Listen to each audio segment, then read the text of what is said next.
Okay, so I'm basically going to wrap up everything Sammy and Adam have said. As Adam mentioned, we're in the era of education. Before I go into that, I'll just say I became vegan overnight 3 years ago. In that time, I found that I was good at organising and gathering people and public speaking. So animal rights has been going on in the UK for over 100 years. If you look up the Brown Dog Affair, you can see that it's been a long struggle to get to this point where we are today, where thousands of people can gather in a room and there's no, well, it's just easier, isn't it? There's no sort of animosity or anything from outsiders. Yeah. In the past, it was necessary for mass direct action to create the movement we have now. That is not to say that direct action is not relevant. We defend direct action, even in our local area. And we commend those who carry it out. But a more acceptable approach that's accessible to everyone is on the street education, just like huge companies like Heinz.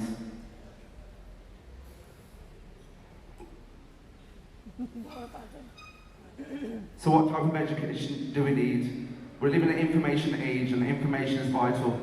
When speaking to the public, vegans or animal rights activists, you will be asked about all sorts of stuff, so you need to arm yourself with knowledge.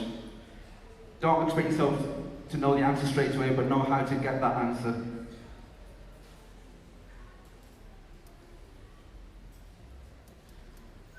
Okay, so find out who your local SAVE rep is. Find out who organises DXEs in your local area. Find out who your local Anonymous for the Voiceless rep is. Find out in your area who rescues animals or saves wildlife, or who can sort animal situations out. Find out where your local nearest hunter organisation is and what they do and what they cover. Do they cover the badger zones? I think most of them do now.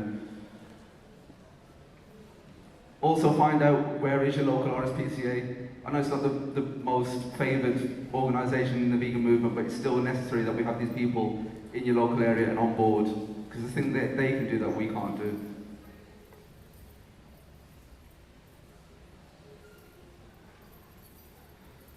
So also find out your local animal charities. So where is your local wildlife rescue? Where is your local greyhound rescue, your dog rescues?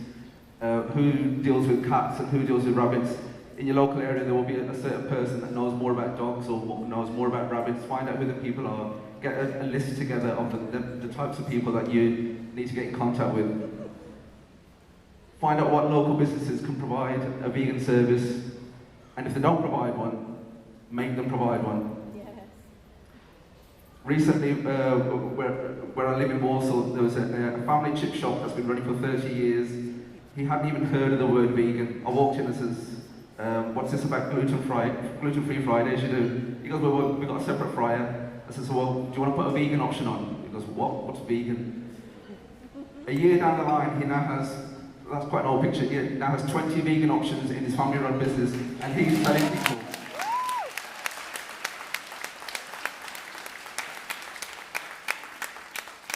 Him and his son, who are meat eaters, are telling people what veganism is. In your local area, find out who's good at graphic design, who's a printer, who's good at getting things in the press. I'm terrible at getting things in the press, but which liaise with various people. Find out what people's skills are. You can't be a master at everything. Do what you're good at. If you're good at baking, there's no point in trying to organise events, because you don't really want to organise events. What you want to do is be the baker, and that's fine. Hand out samples or be the local person that makes vegan cakes. John and Lena here, they started recently, and even non-vegans,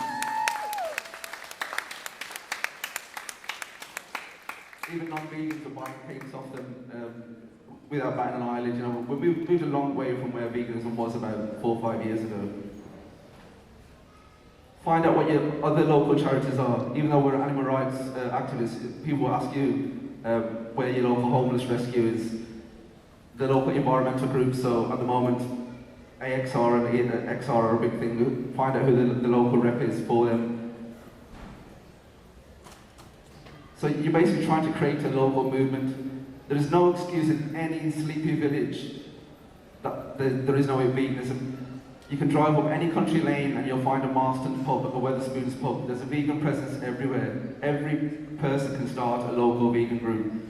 If, say, for example, I'm just using Birmingham because that's where we're from. Birmingham does a group. Do a South Birmingham or do a North Birmingham group, because these areas are big, and the more localised it is, the better it is for everyone, and the more informed non-vegans will be.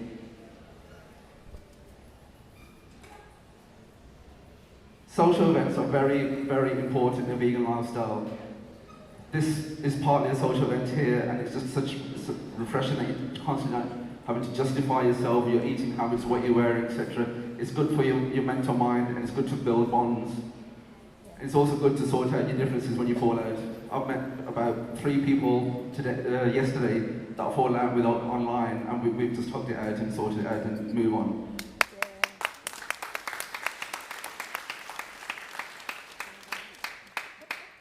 Show local businesses that the demand cannot be ignored. So have your socials at non-vegan events. You don't have to have socials at the most 100% vegan place. There's no point alienating yourself from the rest of the world. We need to be in there. We need to be, as in this place, some sort of farm. We need to be here stomping our feet and say, we are here, we're not going away. Yes.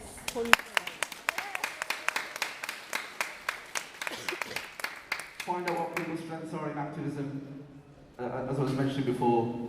So, like I said, mine was doing presentations and organising events. The potential for local businesses that will consider vegan options, as I mentioned, the chip shop. Find out, go to the non-vegan places and see will they hold a vegan option for you. A lot of people are very susceptible to it. Find out which events locally will hold vegan events for you as well. Not every place will let you put on Dominion, for example. And just live in the wider community. We need to live in their faces. Don't cut yourself off. Don't keep going to the vegan place and with your vegan friends, in your vegan circle, creating this tunnel. Yeah. Manage your social media. So when you add friends, don't just add friends, add friends, add friends. Make a note of what area they're from. So if someone says, can someone help me out in Leicester? I think recently Stacey saves a lot of animals, and through groups and knowing where people are from, we managed to, well, not me personally, she managed to rescue 96 turkeys within overnight.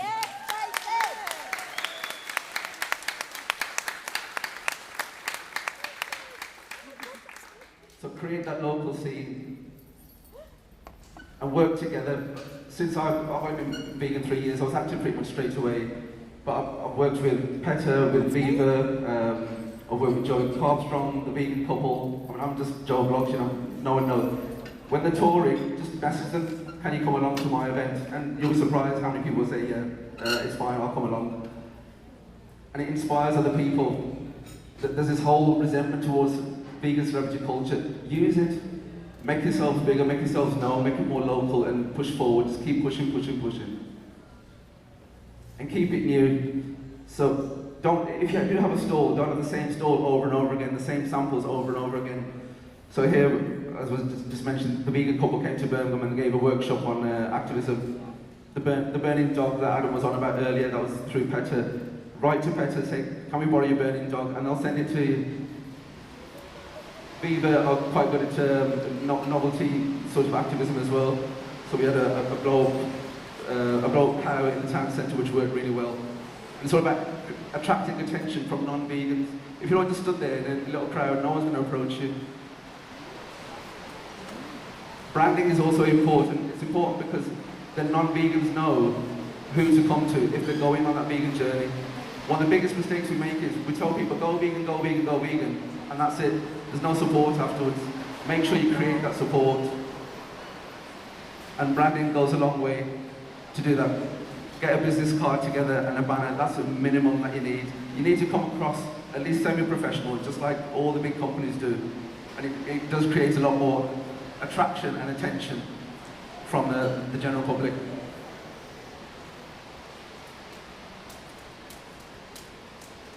Right, so what I'll leave you with now is a video by John Curtin about the importance of local activism and how the ALF basically won the world with just local activism.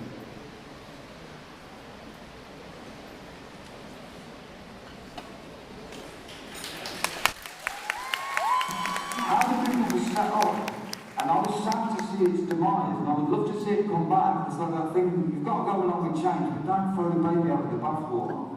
Everything was based on local groups. When I joined the movement, I joined it through an advert in the paper that I saw at the local group meeting. This is, if I wanted you to understand anything else, this is the point I'd love you to understand. The movement, when I joined it, that Coventry group, we were part of a network, and between us, very difficult to explain how we did it, but we ran the movement. We ran the movement from that Coventry group, in conjunction with the Birmingham group, with the Leicester group, and the Manchester group. We had the Midlands regional groups. Now it's all social media and contacting people in Australia. This was like, we worked together locally. And we had eye-to-eye contact, we had lots of arguments, but at least we had them face-to-face. So, it's as simple as that. How the local group network was, the national societies, the BUAV, Animal Aid, NABS, they didn't run the movement. They followed what we did in the local groups. The Animal Liberation Front comes from that local group network where you joined your local group, you went to 10 meetings, you eventually got to find out who was who and what was what. Because you can just tell. That's what the Animal Liberation Front is. Small groups of friends acting, not totally independently, but largely independently. But there never was an Animal Liberation Front convention where we should discuss which targets we're going to attack. But by our own nature, sometimes it was a meat industry, sometimes it was a big sex industry. Things seem to come in big cycles of waves without anyone pulling the reins. Then we stuck out because of our absolute embracing of the direct action ethic. Don't bring the police, don't bring the RSPCA, don't get the petition to do it yourself. We managed to kick ass, and we managed to build a picture of ourselves that was absolutely huge. That we did a lot of smoke and mirrors, you know. There was only so many of us, we all knew each other, and we were a tight little club. But when we needed to, we could come together in big numbers, and it could put all those little small local groups come together.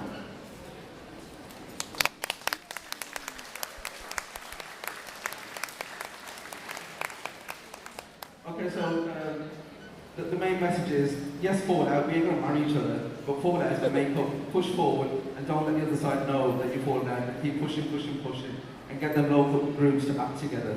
Thank you very much. We've got a couple of questions as well.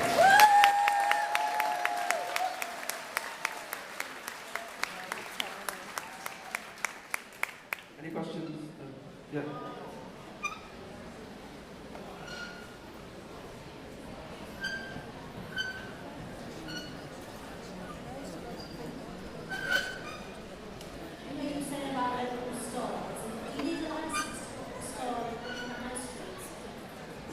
So do we need a license for local stalls? Well, yeah, so fuck it.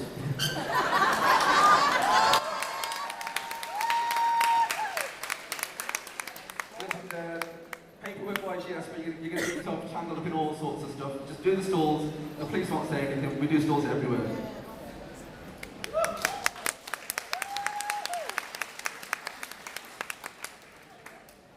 Okay, we're available for questions afterwards as well, so just come up to us. We'll be in the hallway. Just to support our local activism, there'll be a couple of people selling little key rings for the local sanctuary that's saying the 96